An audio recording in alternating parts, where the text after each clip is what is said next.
new consultations on matters of mutual interest and regional peace.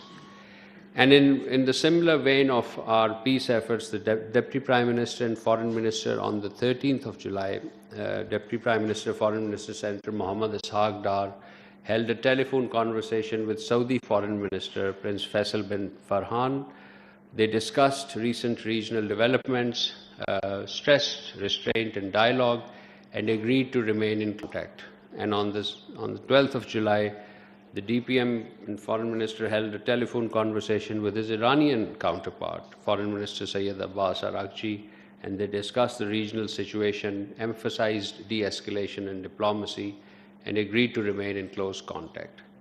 On 13th July, this conversation with the Saudi Foreign Minister, in addition, also discussed regional developments, restraint, dialogue, and both sides have since then remained in contact through diplomatic channels. Moving on to other developments, ladies and gentlemen, on 13th July, the Prime Minister, along with the former Prime Minister, Mohammad Nawaz Sharif, accompanied by the Deputy Prime Minister and Foreign Minister, visited Doha. The purpose was to offer condolences to a long-standing friend of Pakistan, the Amir of Qatar, His Excellency Sheikh Hamad bin Khalifa Al Thani. We condoled with the present Amir and the Qatari leadership.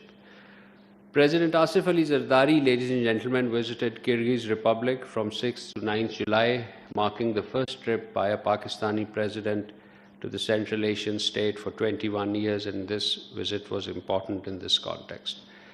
The Deputy Prime Minister, Foreign Minister, earlier this morning, ladies and gentlemen, left for Shanghai.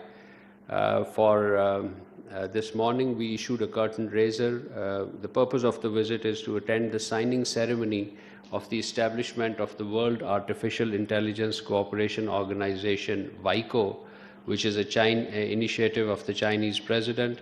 The Deputy Prime Minister and Foreign Minister will sign WICO's instrument on behalf of Pakistan as the founding member of this organization. We'll keep you updated of the Deputy Prime Minister's, Foreign Minister's other engagements in the region as they unfold, in Shanghai as they develop. On 9th of July, ladies and gentlemen, the Foreign Minister the Foreign and European Affairs Minister of Croatia, Gordon Grlic Radman, paid an official visit to Pakistan. This was at the invitation of the Deputy Prime Minister and Foreign Minister. The two sides held delegation-level talks covering bilateral relations of trade and investment, higher education, tourism, cultural exchange, defense cooperation, and collaboration at multilateral forums.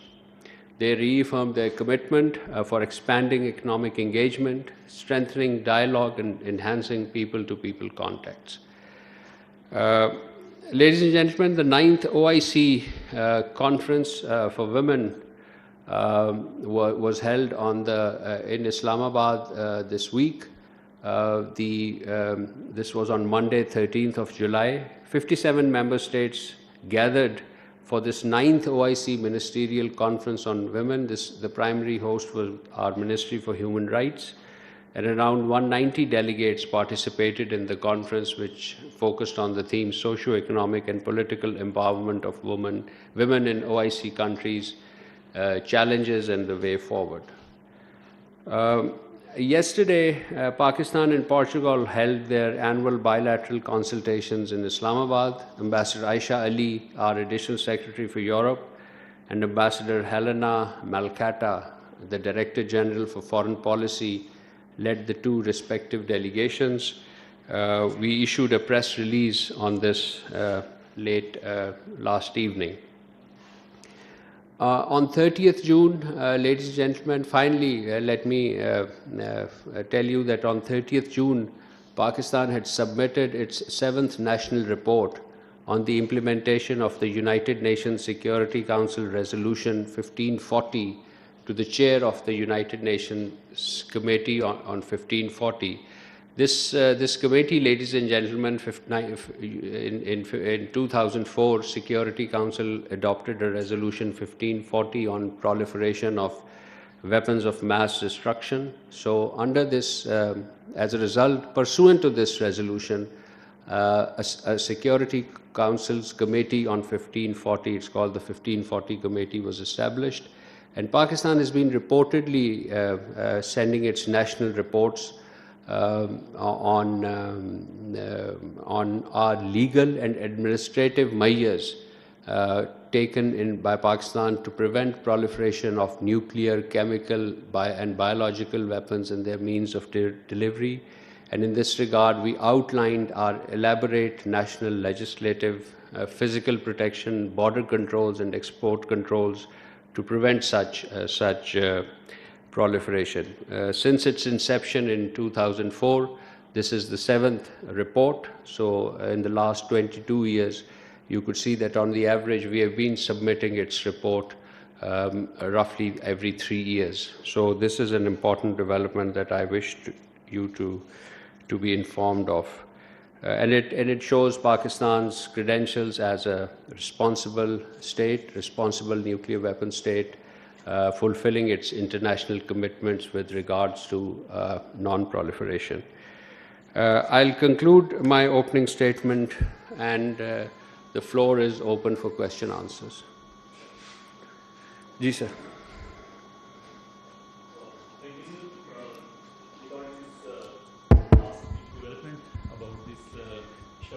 The convicted ringleader of the Rochelle child grooming gang.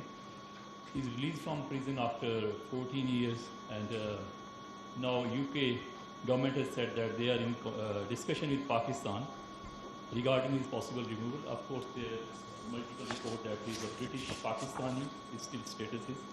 Can you confirm whether the UK has formally approached Pakistan on this matter? If so, what has Pakistan's response been? Thank you. Pakistan strongly condemns the incident of child sexual abuse in the strongest possible terms. Perpetrators of such heinous crimes must be investigated, prosecuted, and punished to the fullest extent of the law, irrespective of race, ethnicity, or religion. The matter in question is entirely an internal matter of the United Kingdom.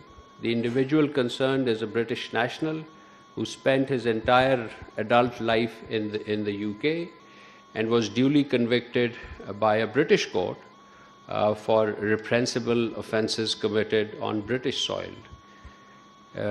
Any decision regarding his release, supervision, or future legal status fall exclusively within the jurisdiction of the competent British authorities and must be dealt with in accordance with the laws of the United Kingdom. Regardless of where he was born, the onus lies on where he grew up, was raised, groomed, and unfortunately spoiled. His heinous crimes demand serious introspection rather than a quest to search for extraneous causes. Let me add that the government of Pakistan has no connection whatsoever with this matter. We cannot be associated with any decisions relating to the individual's release or subsequent treatment under the British law. Thank you. Ji, at the black shirt. Sir, thank you very much. Sir, I have a question regarding India's National Investigative Agency has recently filed charge sheet against 6 all-parties Hurriyat Conference leaders, including late Sayyid Ali Gilani, in connection with the 1996 mob violence case. What are your comments on this? Yes. Ji, Anas, follow. Separately, the Indian government has also designated a number of individuals and charge-sheeted them, including several Pakistanis as terrorists, quote-unquote, and linked them to the Pahalgam attack. What is Pakistan's take on the matter? Let me at the outset clarify that these are two separate issues. Though part of the standard Indian playbook to use sham legal process and promote fabricated, politically motivated rhetoric for a range of mischievous objectives that India undertakes against Pakistan.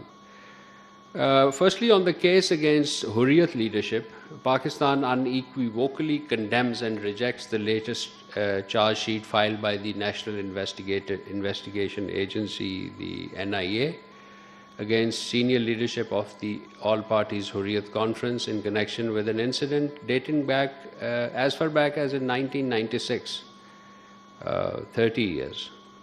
This action, a clear afterthought, is yet another manifestation of India's continuing policy of using sham legal processes to target the Kashmiri political leadership and discredit a legitimate indigenous struggle for their inalienable right to self-determination as enshrined in the UN Security Council resolutions.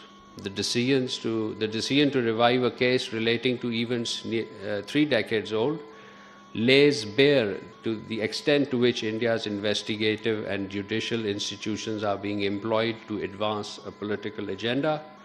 The inclusion of deceased Hurriyat leader further expose the exercise as a politically motivated attempt to reinforce a predetermined narrative. No amount of politically orchestrated prosecution, retrospective investigations, or attempts to delegitimize the Kashmiri leadership can alter the internationally recognized disputed status of Jammu and Kashmir, or extinguish the Kashmiri people's inalienable right to self-determination, or even obscure the urgent need for a peaceful and just resolution of the Jammu and Kashmir dispute in accordance with the aspirations of the people of Jammu and Kashmir and relevant UN Security Council resolutions. Neither this malicious propaganda divert international attention from India's own grave systematic human rights violations in the Indian illegally occupied Jammu and Kashmir. Coming to the second part of the question, Anas, Pakistan categorically rejects India's baseless and politically motivated attempts to link Pakistan with the Pahalgam attacks in Indian illegally occupied Jammu and Kashmir. Such allegations are consistent with the recurring pattern of attempts to malign Pakistan and divert attention from the fact. And the fact is that Pakistan had repeatedly called for an independent, transparent and credible investigation into the incident. Despite these calls, India has yet to present any credible or verifiable evidence to substantiate its allegations. India's reluctance to subject its claims to impartial scrutiny only raises questions about the credibility of its narrative. Rather than engaging constructively with Pakistan and allowing the facts to emerge through an objective investigation, India continues to rely on rhetoric, disinformation, and media sensationalism to advance its unsubstantiated allegations. Such approaches neither serve the cause of justice nor contribute to regional peace and stability. So instead of making unfounded accusation against others, India should undertake a sincere reflection on its own record, including its policies and actions in Indian illegally occupied Jammu and Kashmir, and its continued sponsorship of terrorist activities that Pakistan has consistently raised with the international community, not just in Pakistan, but in Western countries as well. So lasting peace and stability in the region can only be achieved through adherence to international law, respect for the UN Charter, and commitment to dialogue and peaceful resolutions of dispute, and not by leveling such allegations, which, as I said, is primarily for domestic consumption. Thank you. तर्जुमान दफ्तर खारजा Tahir Hussain Andrabi press briefing दे रहे थे। उन्होंने कहा कि पाकिस्तान का America और Iran के दरमियान कशीदगी पर इजहार तशवीश।